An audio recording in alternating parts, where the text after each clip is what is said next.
जांच की बात बाद में है, कैसे हुआ क्या हुआ, लेकिन प्रथम दृष्टया चूंकि उन पर दोष लगाया गया है, तो निश्चित रूप से तुरंत उनका अरेस्टिंग होनी चाहिए थी। और ऐसे प्रश्न एक ही है कि कानून सबके लिए सामान्य होना चाहिए।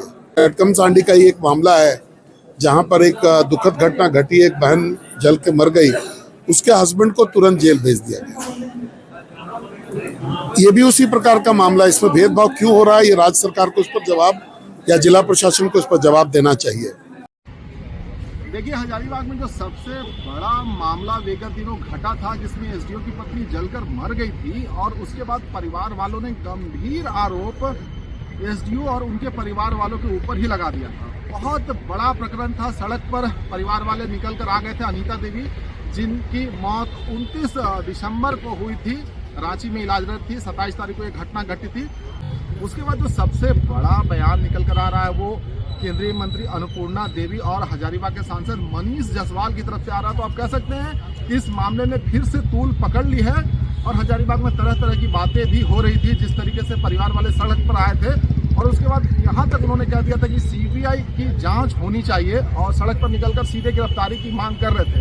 अब इतने दिन होने के बाद इस प्रकरण में फिर से एक नया मामला गया, जब केंद्रीय मंत्री अन्नपूर्णा देवी ने बयान दिया है, सवाल उठाए हैं, और सांसद मनीष जायसवाल ने तो यहाँ तक कहा कि आम और खास में कोई अंतर है क्या। उसमें उन्होंने उदाहरण तक दे दिया कि एक केस में गिरफ्तारी हो जाती है जहाँ महिला जलकर मर जाती है, और दूसरे केस में इस तरीके से ये देखने को मिल रहा है। तो सीधा सवाल सरकार पर भी उठाया। इस बड़े प्रकरण में सुनिए सांसद मनीष जायसवाल और केंद्रीय मंत्री अन्नपूर्णा देवी क्या कुछ कह रही हैं। बड़ा मामला है, बड़ी प्रतिक्रिया है। क्या हो रहा है? देखिए, एक तो ये घटना बहुत ही दुखद है, और राज्य की सरकार है। 100% ये राज्य सरकार को तुरंत, जो राज्य विधि व्यवस्था संभालती है, तो ये तुरंत इमीडिएट इनको गिरफ्तार करना चाहिए। जब एक मतलब वो एसडीओ हैं, राज्य के अधिकारी हैं, उनको नहीं कर रही है, आम पब्लिक के बारे में भी सरकार की यही राय है। इसीलिए आज लगातार हम लोग देख रहे हैं कि सरकार के रहते किसी को भी न्याय नहीं मिल सकता है, और राज्य सरकार जो दोषी है, कहीं ना कहीं ये देखने में मिलता है, दोषी लोगों को बचाने का काम कर रही है।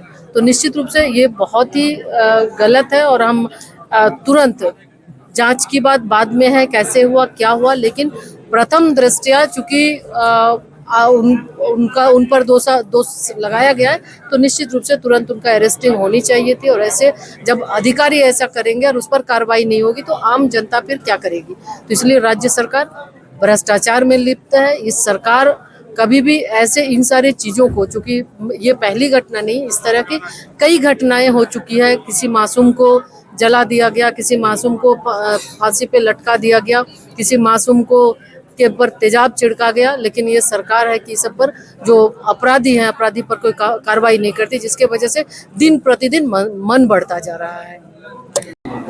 देखिए, प्रश्न एक ही है कि कानून सबके लिए सामान्य होना चाहिए। अगर आज आम आदमी होता, या अभी कटकम सांडी का ही एक मामला है जहां पर एक दुखद घटना घटी, एक बहन जल के मर गई, उसके हस्बैंड को तुरंत जेल भेज दिया गया। ये भी उसी प्रकार का मामला है। इसमें भेदभाव क्यों हो रहा है, ये राज्य सरकार को उस पर जवाब या जिला प्रशासन को उस पर जवाब देना चाहिए। लेकिन उनको जेल तो जाना ही चाहिए, तभी जो है ये जो न्याय में जो समानता है कि न्याय बड़े लोगों के लिए अलग होगा और आम आदमी के लिए अलग होगा, ये समानता तभी खत्म होगा जब यहाँ पर इस प्रकरण में भी उनको जेल भेजा जाएगा। तो न्याय जांच होगा, वो बात का विषय है। लेकिन अगर वो संदेह के घेरे में है और कानून का ये प्रोविजन है, तो उनको जेल भेजना ही चाहिए, और यही अभी का मांग भी है।